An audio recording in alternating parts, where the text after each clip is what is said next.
there for a moment. My name is Jason Mackey. I'm the Director of Connecting Ministries for our conference, and you are tuned in to the MinistrySafe Webinar to learn the basics and fundamentals of MinistrySafe, our new Safe Sanctuaries training platform.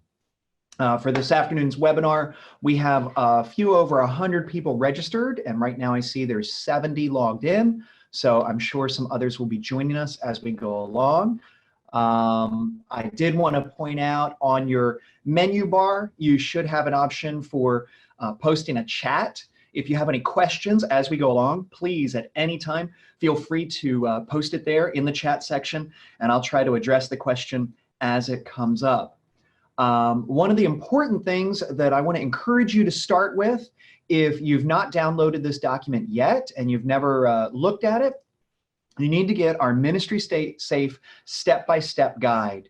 And so if you go to our conference website, susumc.org, if you click over on the right-hand side on the Resources tab, and then you click on Safe Sanctuaries, that's going to take you to our Safe Sanctuaries part of the conference website. And you see the updates on MinistrySafe, and then right here is the step-by-step guide. If you click on that step-by-step guide, we did make an update to this yesterday. We discovered that MinistrySafe had changed some of the features between their prototype and the actual launch platform. So there are some changes in this step-by-step guide. And I'm going to be walking you through this guide to help you. So certainly feel free to take notes and jot things down as we go along. So MinistrySafe, as I said a moment ago, this is our training platform for the conference for Safe Sanctuaries. What we discovered working with our insurance company is that we did not have consistent training across the conference, that some of our Safe Sanctuaries trainers were training one thing while others were training another. And when we're talking about legal matters, when we're talking about the responsibilities of the church when it comes to protecting children, we cannot accept those inconsistencies. And so we needed a new platform that was consistent across the board so that everyone received exactly the same training, so that if there was ever any question, hey, what were you taught? We could point back to the digital footprint and say, here is the training that these persons were given. And so this training is targeted more at the Safe Sanctuaries coordinators and pastors who are going to be tracking that training and assigning that training to all of your church staff and volunteers.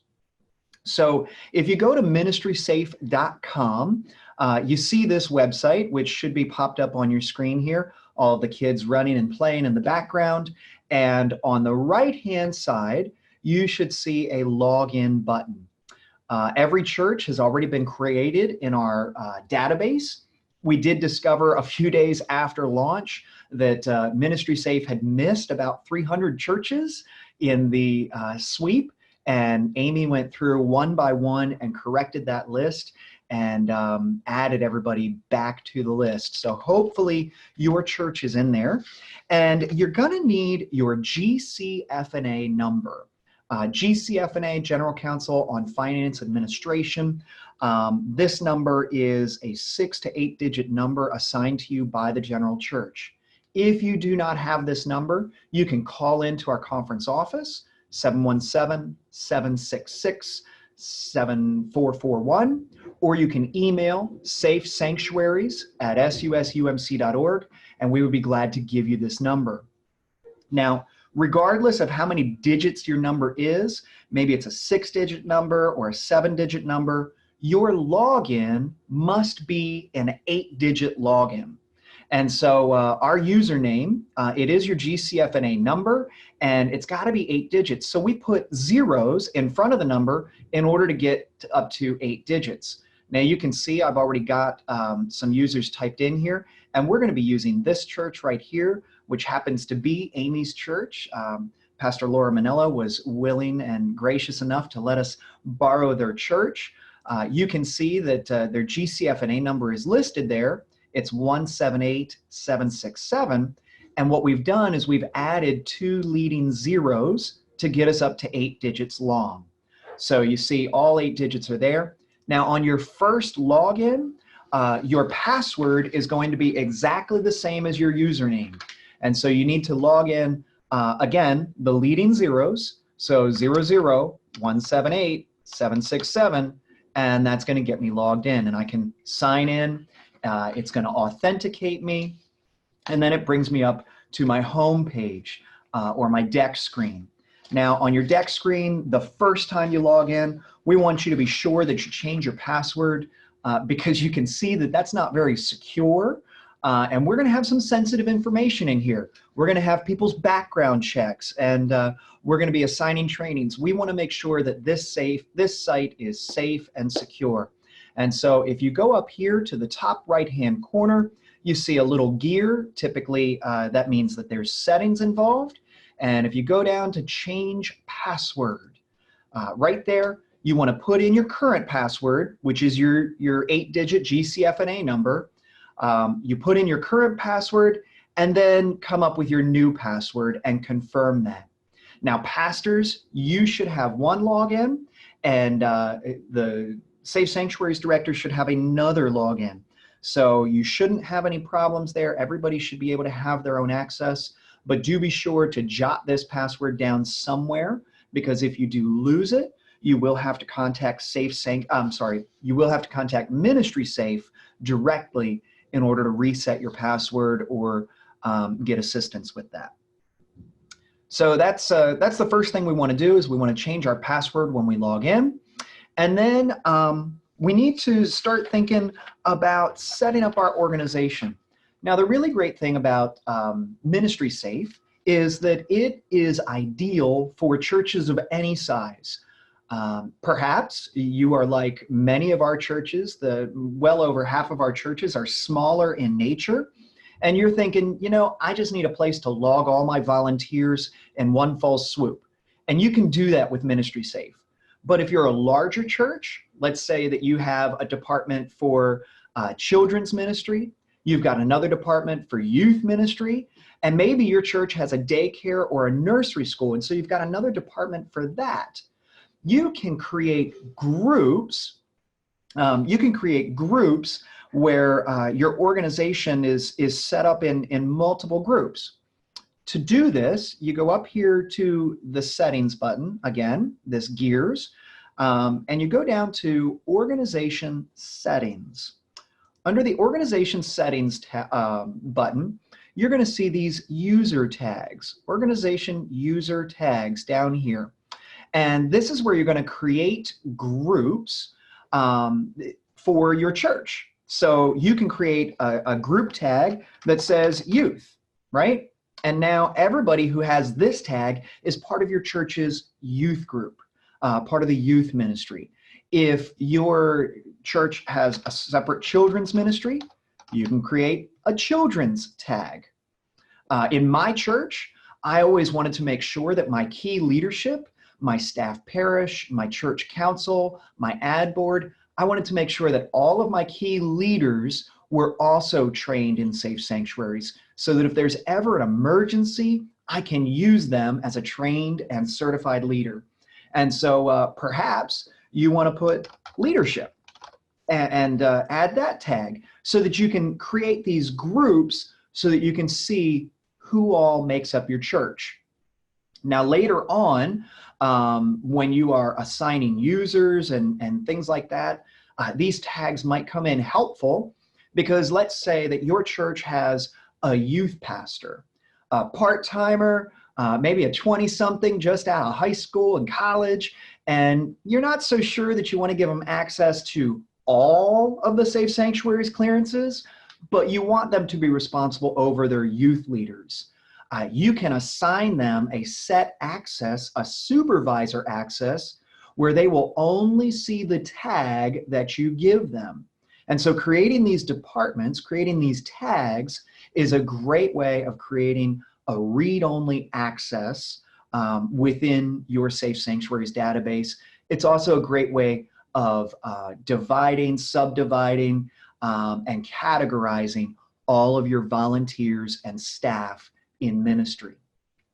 With these tags, again, if you ever made a mistake, you wanted to retype the tag, maybe you spelled children wrong, or you gave it a new name, you can click on the pencil button, and that will allow you to edit it, and you can save or cancel those edits. And if you decide, I didn't want that tag after all, this little button that looks like a do not enter, that will delete it. Would you like to delete this tag? Okay, boom, it's gone. And you can delete those tags without any problems. Now, I just want to pause here for a moment for those of you who are coming on. Lori is asking the question, what is the username for the second person? That's a great question, Lori. I'm going to have to turn to Amy for the answer for that, and I'm sure she'll be in a moment to give me that answer. But Joy is asking, can you have a different password for each person using the same number? No, there are, I'm going to have to get Amy in here on that one too, Joy, because I understand that there are certain different logins. So we will, I know what I'm talking about here. Yeah, I'm going to bring Amy in to confirm that question for me because I have an answer in my mind, but I don't want to tell you the wrong thing. So let's go back to organization tags. We've got that. And if you're following along in the user guide, the step-by-step guide, that was step number 3, which is in the guide. And we're going to move on to step number 4, because once you've set up all of your different departments in your church, all of your user tags, now you're ready to start actually entering your trainees, entering the people who should have their background checks and training on file.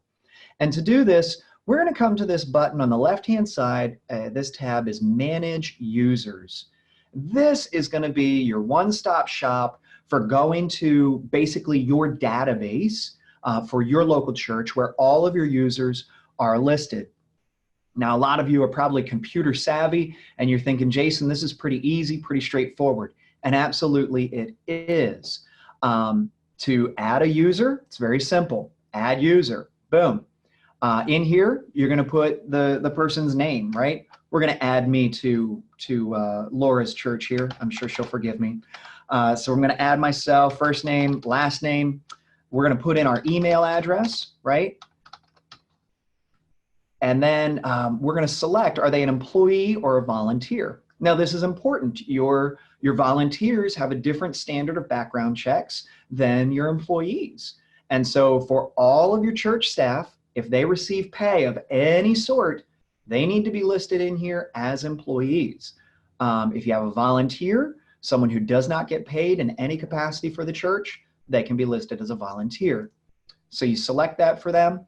And then what role do they have in your local church? This is where the different logins come into play.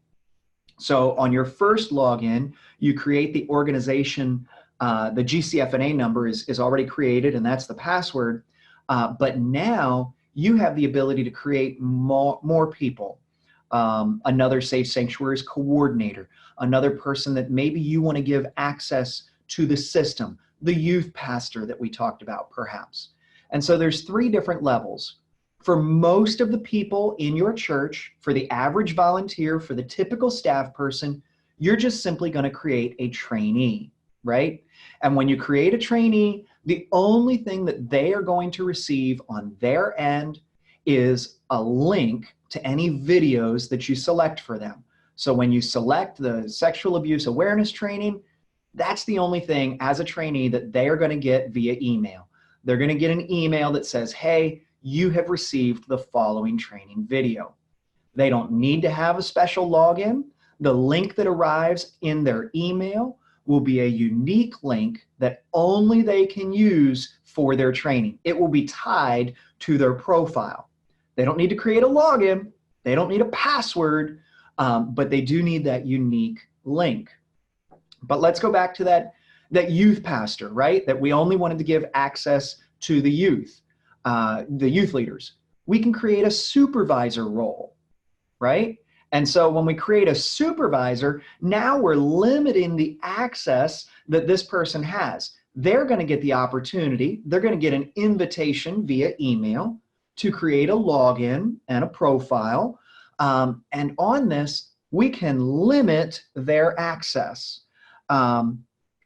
We can limit the supervisor's access to their tag. And so for that youth group, for all those youth leaders who we've tagged with youth, we can limit their access to the shared tag. So we make sure that with this person that we give them the youth tag. So let me just back up here. I should have left this in here as I was creating it. We'll go create youth, add tag, back to manage users, and we're back to creating me.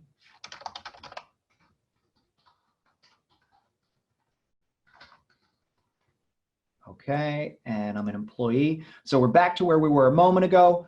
The supervisor, limit access to shared tags. We can select that, and now they're only going to have access to people that have the same tag. So I created that youth tag again back in the organization settings, and now I've selected it. Now, if you noticed just a moment ago, there were no tags listed there. That's because if you don't create any tags, there won't be any tags.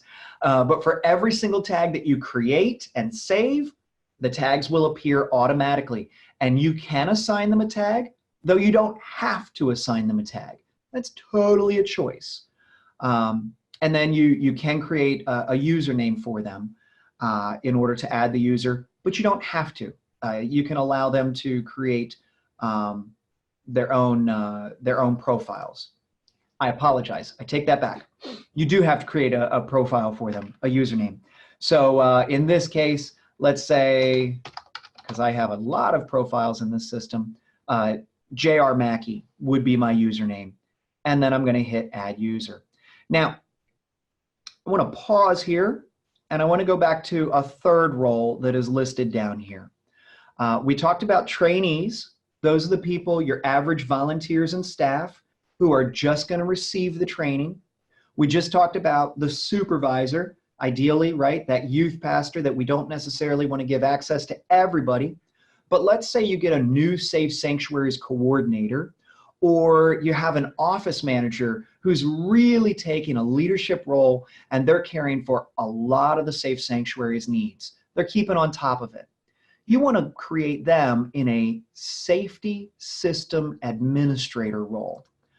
This administrator role, this is going to give them access to everything. They're going to be able to assign more trainings, create new profiles. They're going to be able to see everyone's trainings and everyone's clearances. They're going to be able to upload clearances. The system administrator, that is the administration role that's already assigned to every single login that is out there right now. Now, I did notice 2 persons have raised their hands just recently. If you do have a question, I want to invite you to click on your menu bar and find the chat button, and please post your question in there in the chat so that I can see it, and I'll be glad to answer it as we go along. So we're creating this person, first name, last name, email, choosing employee or volunteer, assigning them a role, assigning them a username. If they're a system administrator or a supervisor, right? We create a profile so that they can set up their password. And then this button down here, show additional fields. Now, I don't know why, but you do have to hit the button twice in order to see the additional fields, and it's going to give you a much longer list of details that we're going to go into in just one moment. Kathy is asking, where did you get the booklet? The step-by-step guide is available on our conference website. If you go to susumc.org, our conference website, click on resources, and then click on Safe Sanctuaries. You'll see it takes you to the Safe Sanctuaries page, and just down here is the step-by-step guide where you can download the 10-page step-by-step MinistrySafe guide. And then Jefferson, we are going to get to your question in just a moment. So, okay, back to the user that we've created. We set this first one, but now we've got the option of putting in some more fields, some more details. If you'd really like, you can add a person's phone number in there. You can also, if hear me clearly, if your church already has a ton of people trained in safe sanctuaries, they've had their training within the last 5 years. In fact, maybe their training was this past summer. As you create their profile, you don't have to assign them a training video right away. You can mention that they've already had their training completed. By scrolling down to this checkbox, you check off the box. You want to enter their score, right? Just give them 100 because they did the in-person training. And then you want to choose a renewal date. When is it that they're going to have a new training? Our Conference Safe Sanctuaries policy says that they have to be trained every 5 years in the basic training. And so if their training was this past summer, let's say it was July 1st of this year, that means that their training date was 2019-07-01, which means their renewal date, don't ask me why they reverse these two, is 5 years later, 2024-07-01. And so that is automatically going to update it. It's automatically going to track it in MinistrySafe so that you don't have to follow along with those paper copies. You've got the certificate of completion. You can enter them in there, and that will track it for you. So you can add the sexual abuse training, the fact that they did it, and then hit Add User. Now, let's say that we've got a totally new volunteer and they didn't do the training, right? We would not fill this in. Instead, up here at the top, when we have a trainee, we're going to assign them an awareness training. And they're going to see the training, they're going to get the email, and that's automatically going to load when they complete their certificate. So you would hit Add User. Give it a second. It creates the user. You have the option then automatically to add another user, or you can go back over here to Manage Users, and you'll see in our list, we've got me. I'm listed here as a trainee. Laura Manila, who is the pastor there, is an administrator, and Amy Wynn, who is a volunteer there, is a trainee. And you can see the status notification. You can see that there's a little person next to my name. This little person, when I hover over it, it tells me the training notification was sent on October 30th. And so that's a wonderful way of tracking how things are going. And you'll see that once training is completed, that changes.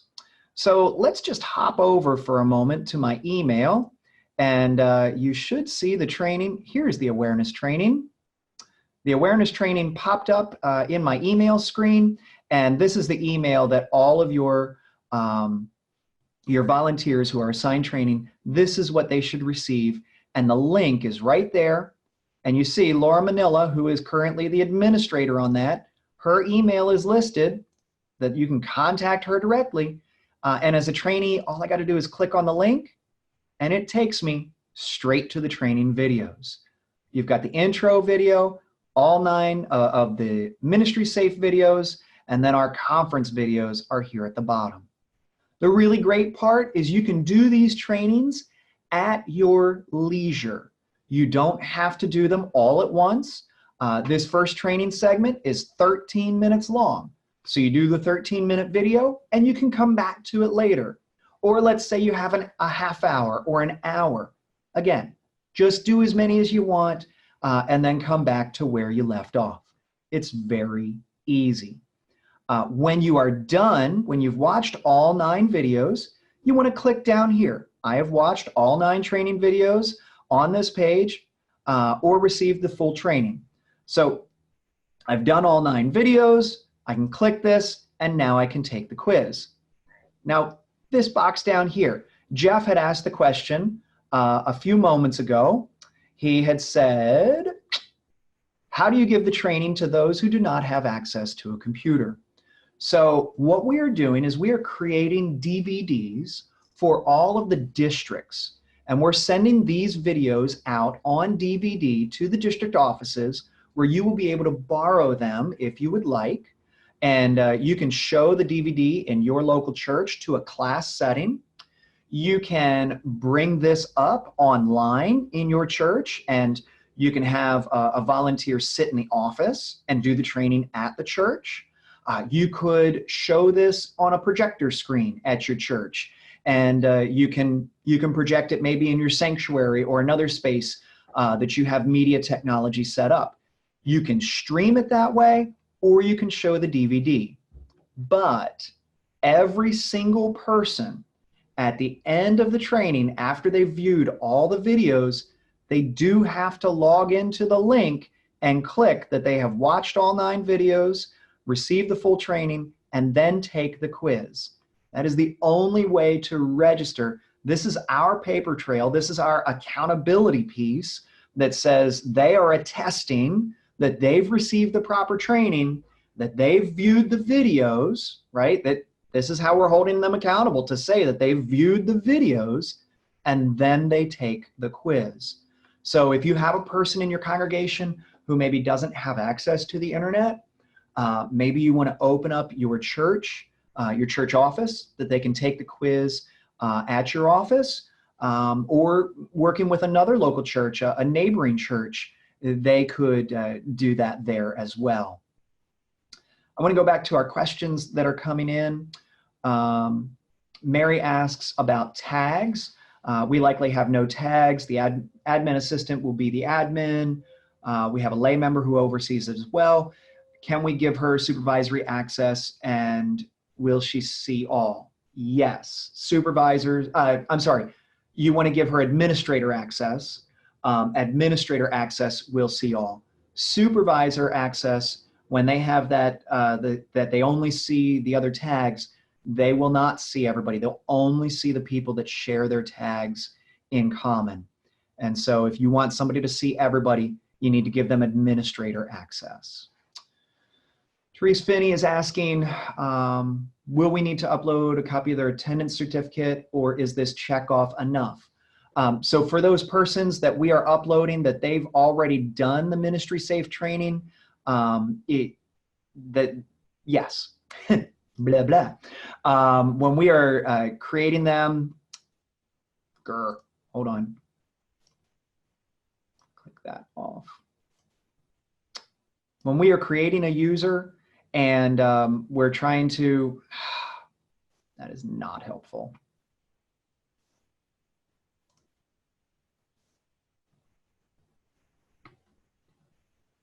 Welcome to the glitches that we sometimes enjoy.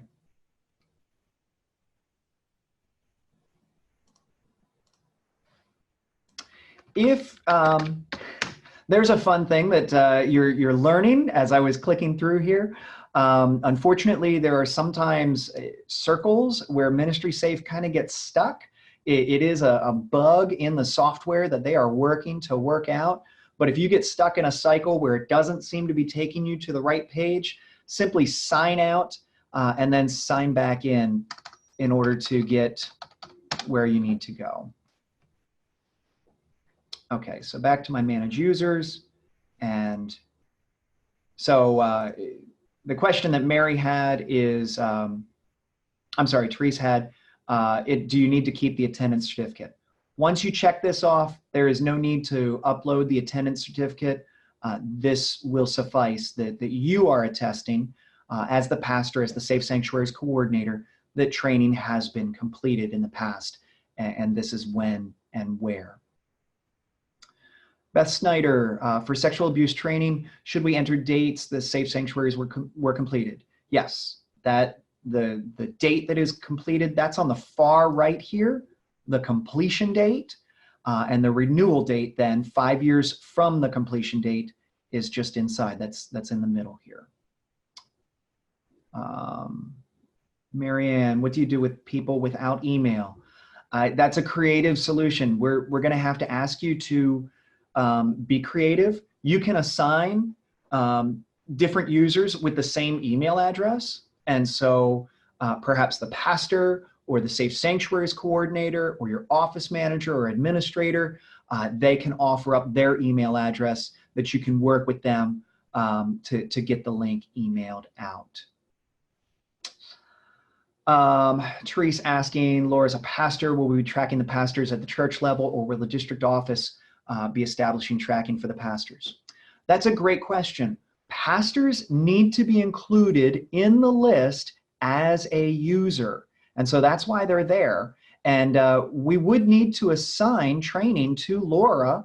And we can go back in here and we can assign training to her to get the, to get the training completed. And so, yes, the district superintendents, the district offices, they are going to be tracking that the pastors have completed their training and that they're updated. The DSs, when they do their annual one-on-ones, they're going to be looking for that, but that will be done on the local church level. There's a question from Beth. To clarify, our Sunday school and children's workers completed Safe Sanctuaries in one evening in 18. Is that training is acceptable? Yes, for the next 3 years. That'll be good until January of 2023. All training is good for 5 years. And Evie was all over that. Good job. And then there's a question from Ken Bear about skillful screening training. So MinistrySafe does offer, they're a broader platform and they offer more training than we are providing as the conference. They do offer a skillful screening training that you can purchase. Every MinistrySafe training that we do is approximately $10 a head. It works out to $28,000 per year. We've negotiated one large contract on behalf of the conference. So it is a per head charge. And if you'd like to assign the skillful screening training, you can do that, but there is a cost associated with that. So I want you to check that out before doing that. And now Janet is asking about background checks. And so yes, let's go there for a moment. And let's go over to back to the user guide, right? So now we've done the training. We've actually finished step 5 in the user guide. And we've talked briefly about step 6. Step 7, uploading background checks, right? Step 7, to upload background checks. You're going to want to click on the Edit User button. It looks like a pencil on a piece of paper. And when you click on that, you're going to have the opportunity that you can add some references, because everybody should be calling references on people to make sure that this is somebody we want involved.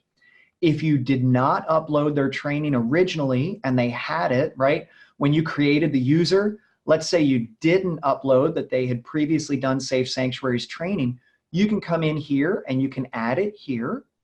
Or also, if you scroll all the way to the bottom, there's this one that says attachments. This is kind of nebulous. What exactly does this mean? This is where you're going to upload the background checks. And so on the guide has a table in the middle of it under step 7, where it's asking, we need to upload our background clearances in a consistent manner. The Pennsylvania State Police report, what we're asking is that you would use the last name, first initial, the letters PSP, and the date of the clearance. And so, for instance, since this is my profile, we could do Mackie J, because my first initial is J, PSP for Pennsylvania State Police, and the date that it was done. My clearance, in fact, was just renewed the other day, and that was October 28 of 19.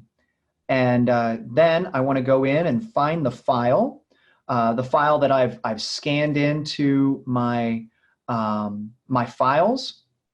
I have a folder here with my Safe Sanctuaries clearances. Oh goodness, somewhere. Here we go. Oh, there it was. There's my Pennsylvania State Police clearance is hiding there. And if I hit open, now I've chosen the file. I've named the file, so I've got consistent naming on it. And then I hit save. And you see it's been added over here to the side, Mackie J, so I know that it's my clearance. PSP, I know it's the Pennsylvania State Police, and the date. I know the date that that clearance was done. So now what you want to do is you want to load all 3 clearances, the Pennsylvania State Police, the Pennsylvania Child Abuse, and the FBI criminal history or the affidavit. You all know that if they're a volunteer who's lived in the state for sufficient time, they can sign the volunteer affidavit. We would load all 3 of those here, and we'd save each one individually. That's important. And then what we do is when we're back in Manage Users, now we want to see that the background check, we want to track that. And so we have to click on the little person here, the user information, and we can check off the clearances we've received. Down here on the bottom right-hand side of my profile, I can check off that I've received the Pennsylvania State Police. Now, I didn't upload Childline and I didn't upload the FBI, but let's say for a moment that I did. I uploaded all 3 clearances. And the oldest clearance was just done on October 28th of this year. So that means that in 2024, 5 years from now, October 28 is when it's going to need to be renewed.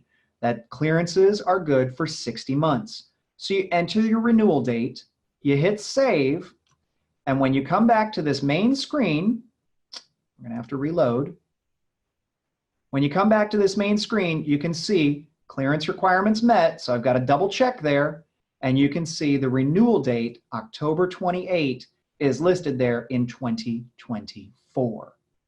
And so that's a really easy way that we can track clearances.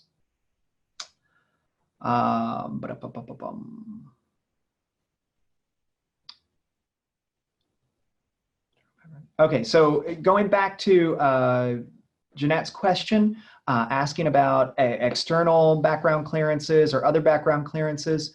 So the reason that we do the clearances this way is because MinistrySafe does offer that you can purchase the clearances through their website, but unfortunately the state of Pennsylvania does not play well with others, and those clearances cannot be obtained through a third-party vendor.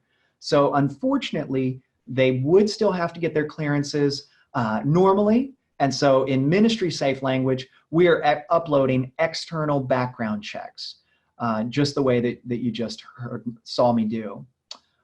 Joy is asking, step 8 of the instructions allows you to put the users completed the training. Do they still have to do the test? If they've simply completed the training, the Safe Sanctuaries training in the past, they do not have to do the test. But if we're now due for a renewal, yes, they do have to do the test. So everyone receiving training from January 1 forward, January 1, 2020 forward, has to do the test, the quiz, online in order to receive a training completion certificate. Eric is asking, so more than one person can enter info. That is correct. All of your administrators, everyone who has administrator role, can enter info, can enter users, and especially in larger churches with a ton of volunteers, you're going to want multiple people to be able to do that. But do understand, this is sensitive information.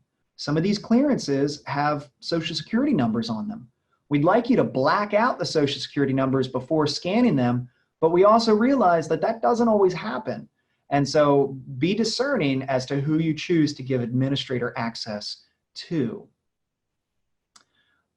Joy is asking, we're doing a group training all at one time. How can we get the completion certificates?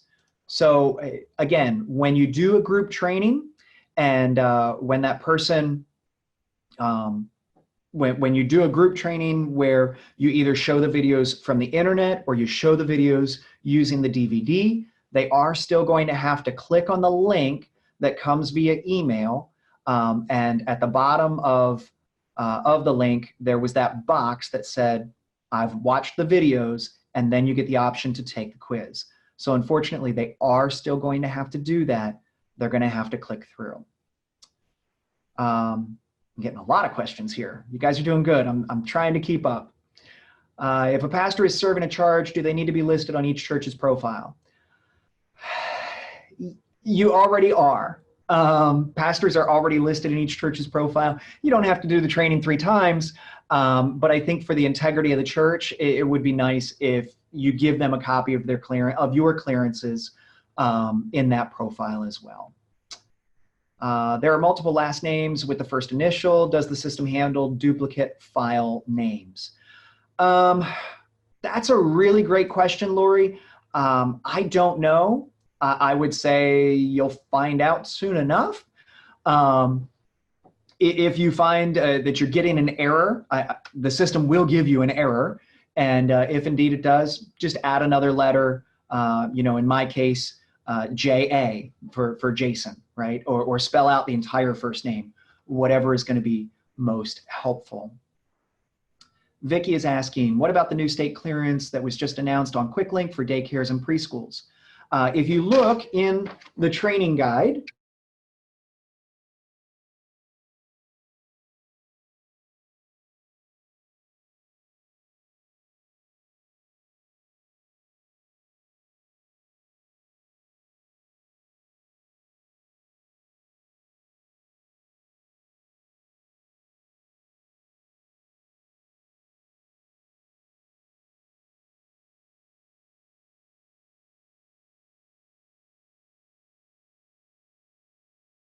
that you load them just like the other clearances.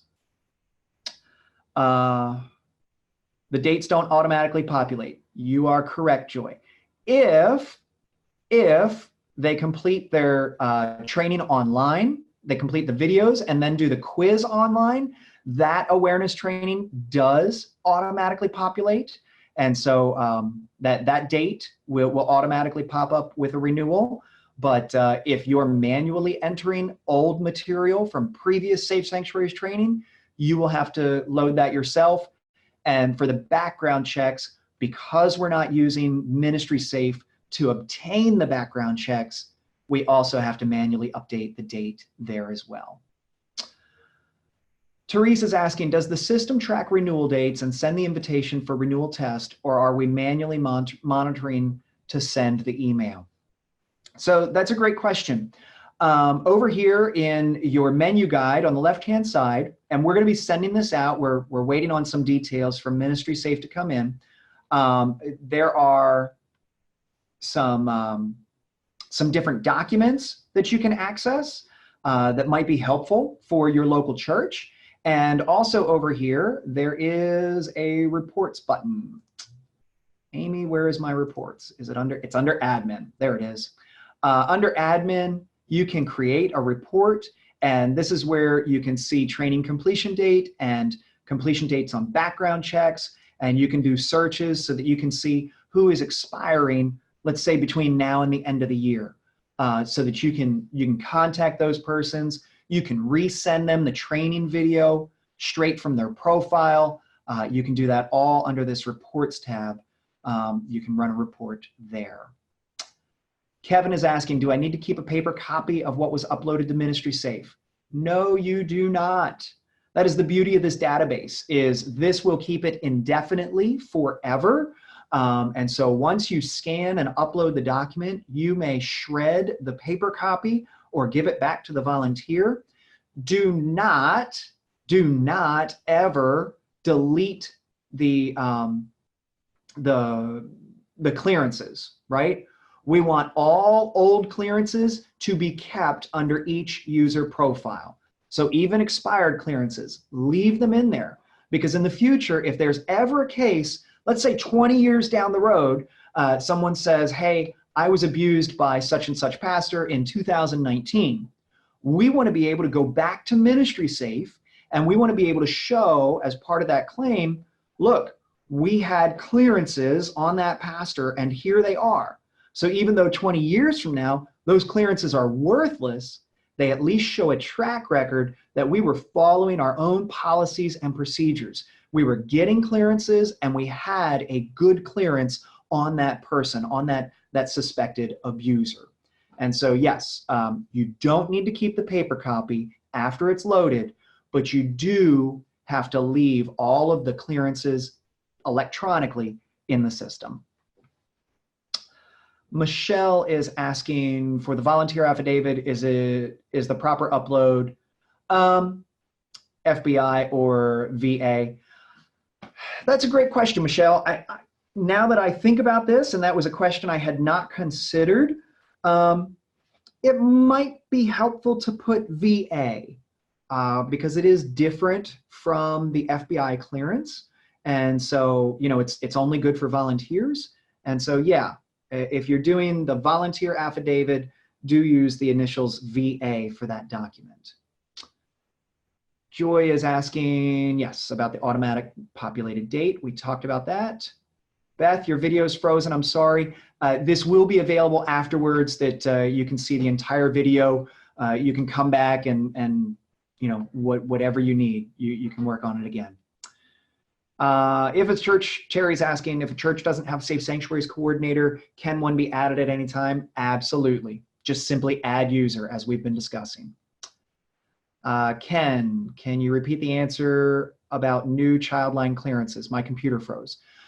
So again, it's on the video, but NSOR, the National Sex Offender Registry, if you have a daycare or a nursery school that is regulated by a government agency, those clearances should also be uploaded to MinistrySafe the same way as the other background clearances. Kathy is asking, do you have to enter old clearances? Well, that's a really great question. Do you have to enter old clearances? If you would like to get rid of the old clearances, then upload them digitally. And as you choose the date, you know, enter the date in which the clearance was obtained. If they are uploaded into the MinistrySafe platform and they're already in the database, you can shred the old clearance. Until it's uploaded digitally, you have to hold on to all old clearances. So, you know, especially if you've been doing Safe Sanctuaries since, what was it, 96, that was passed at General Conference. If you've been one on the beginning, you know, that's going to be a big task to load those old clearances. But at the same time, you get some storage space back and you know that they're going to be safe forever in the system. Cindy is asking, will the reports from the system be acceptable to include in charge conference each year, or will we continue to do a paper report? So the paper report will change in the future, the Safe Sanctuaries report, but some of it's going to remain the same. You know, we still want to know who is your Safe Sanctuaries coordinator. We still want to know from you that you're adhering to the policies. And, you know, we're going to want to know that you actually have a policy customized for your local church. So I would imagine that form will still be there. Coming down through, my goodness, there's a ton of questions. I'm sorry, guys. I'm trying as fast as I can. Joy, we have a person fill out the form to send to the state to obtain state background checks.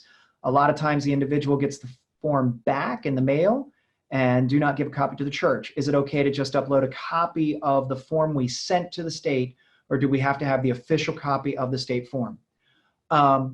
Joy, I think you're asking, can we upload the application for the clearance? No, that is not acceptable. That's not a clear clearance. We actually need the response from the state that says that their record is clear. It can be a copy of that, but just the application that says you sent the application to the state is not sufficient. Cindy is asking about annual conference, and I'm not sure what. Maybe you can type that again, Cindy. Eric, we have volunteers from other churches helping our fifth quarter. Should we add them to our system? Not necessarily. If you have volunteers from other churches in the area, you could maybe get a report from their Safe Sanctuaries coordinator that says that their clearances are on file, and that would be good. If they're coming from a non-UM group or a group that is not adhering to Safe Sanctuaries, then yes, I would say add them to your system. It doesn't cost you anything, and at least you know that you've done your due diligence and your job. Mary is asking, do you address out-of-state clearances? You're a border town with Maryland. Funny you should ask. We were just looking at New York because we do in the conference have one church that is in New York, And so their clearance regulations are much less than Pennsylvania. For safe sanctuaries in New York, they just have to have 2 clearances. And so we are asking that church that they need to get all of the New York clearances to be in compliance. But because they are a church affiliated with the Susquehanna Conference in Pennsylvania, we want them to have all of the Pennsylvania clearances as well. So unfortunately, that means a lot of clearances. For those in Maryland, please email me, and we'll contact the Maryland conferences and see what they do.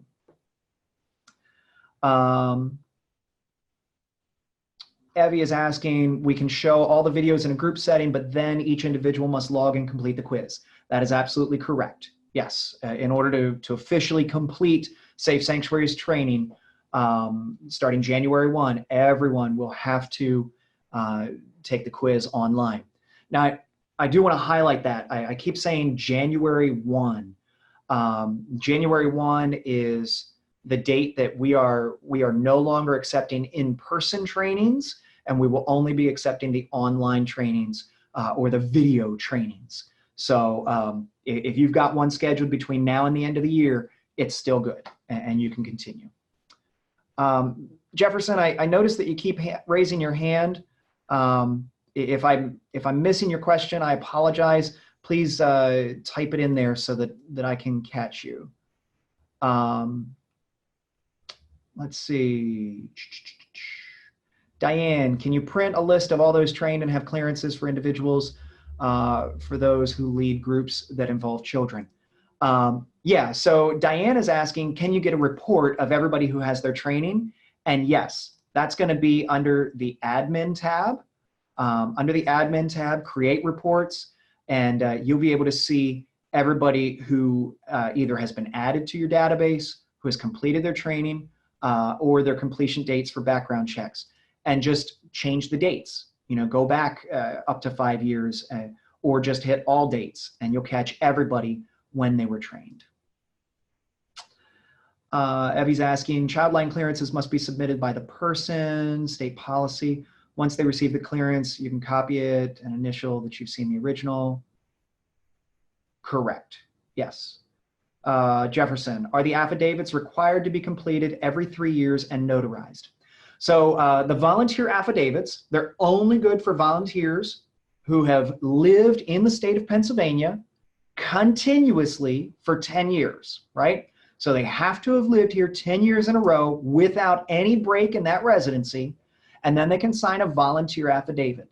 That affidavit is only good for 5 years, right? At the end of 5 years, if they've still lived there continuously for 10 years, the immediately preceding 10 years, they can sign another affidavit and have it notarized.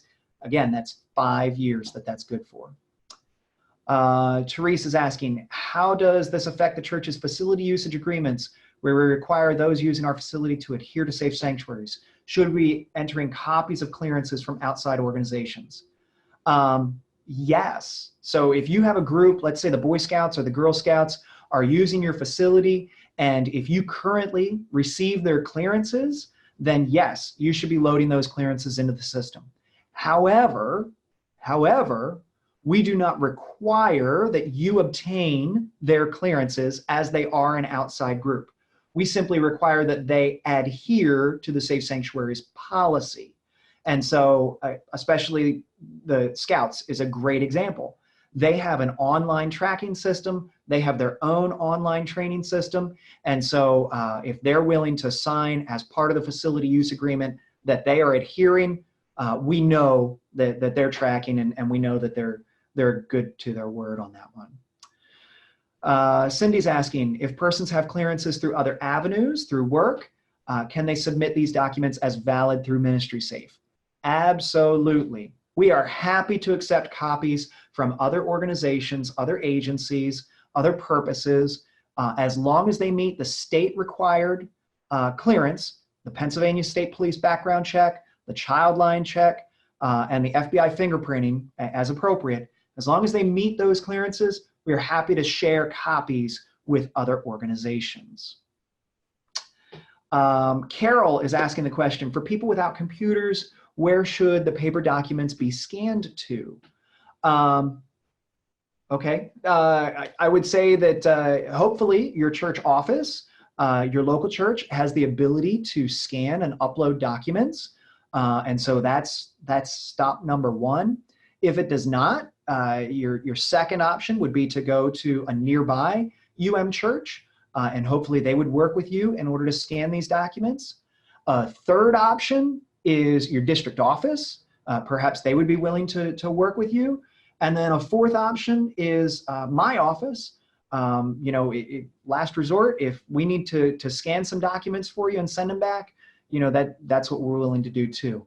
It is important that all of these documents get uploaded into MinistrySafe.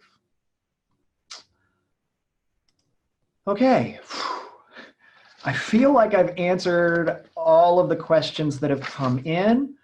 I see we've lost a few people along the way, which is totally okay. We have made our way through the entire training. Amy, do you have an update? Come on in. I'm not sure what all you need. So there was a question about persons who have, the pastors, for instance, right? The pastors have a profile, and does their administrator automatically have a profile? Who's the first one to log in, right? Okay, so it was set up that there's one initial login, and when it was set up with MinistrySafe, it could be the pastor or it could be the Safe Sanctuaries Coordinator. That information was given to MinistrySafe. So there could just be the pastor in there, or it could be the Safe Sanctuaries Coordinator. So the point is that if we didn't have a Safe Sanctuaries Coordinator in our database, then the pastor was used as the default. But if we did have a Safe Sanctuaries Coordinator, that person is listed as the user. Regardless, you can use the GCFNA number to log in, and you can create a profile for the opposite person if you need to.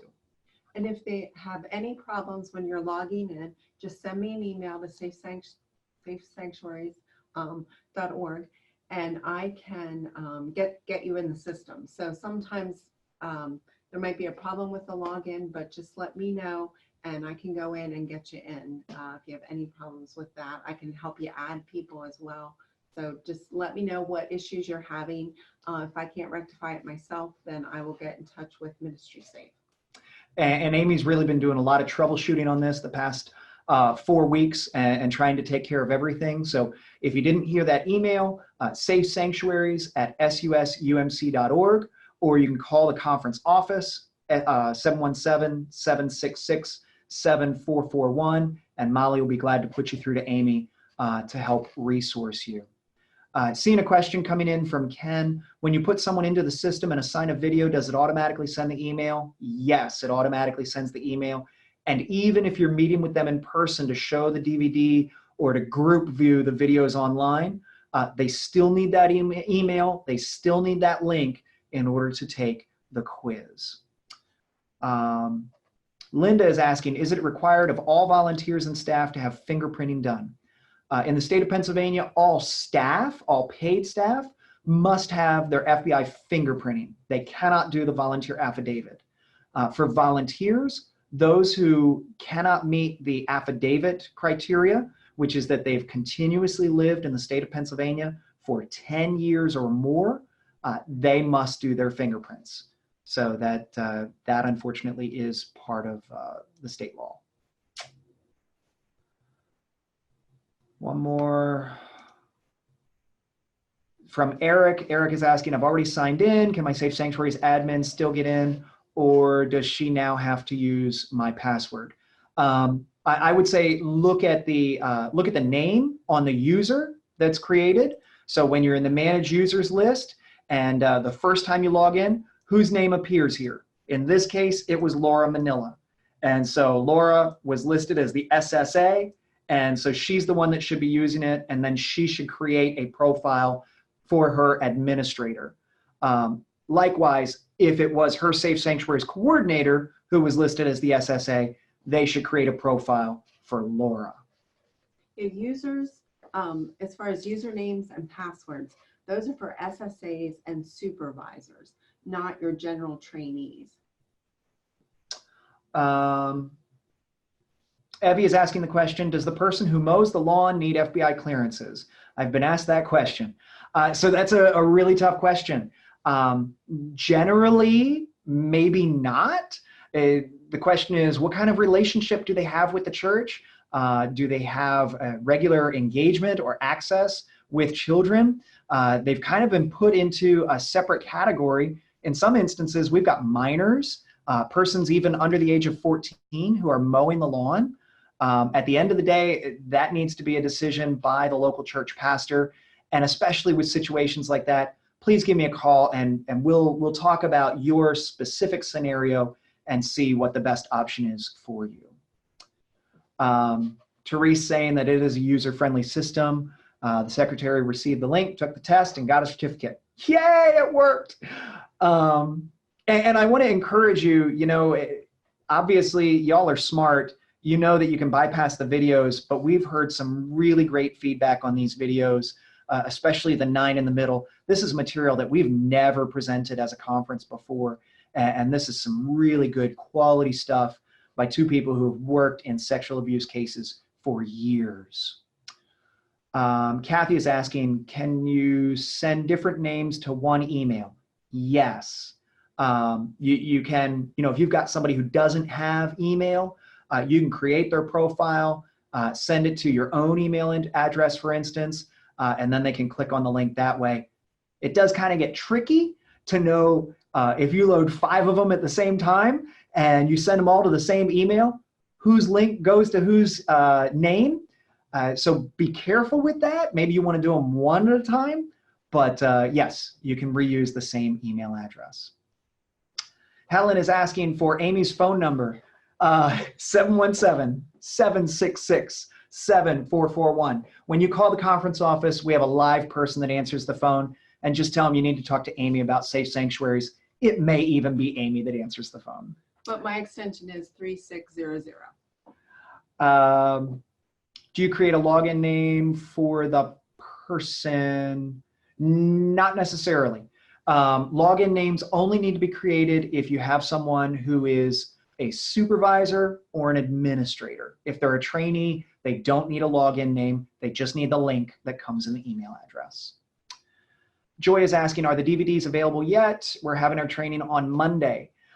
They're not going to be there by Monday. They're still creating the DVDs. I know we've got 5 headed up to Williamsport, but every other district is getting at least 2. So, you know, we are getting those out as soon as possible. Oh, Teresa's got a great suggestion. It might be helpful to create a generic Gmail account for those who don't have email. That's not a bad idea. Or whatever email platform your church uses. Maybe you want to check out, you know, creating an account for that.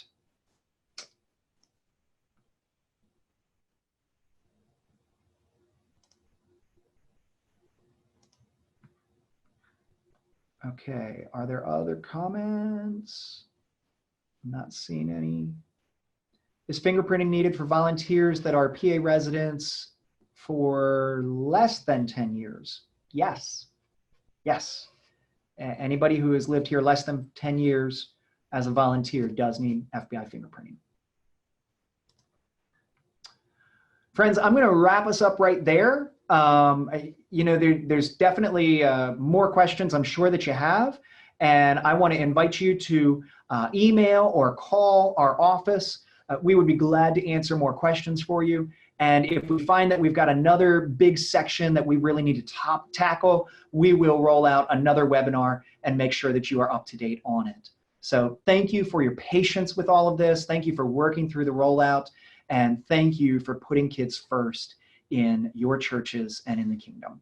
Have a great rest of your Wednesday.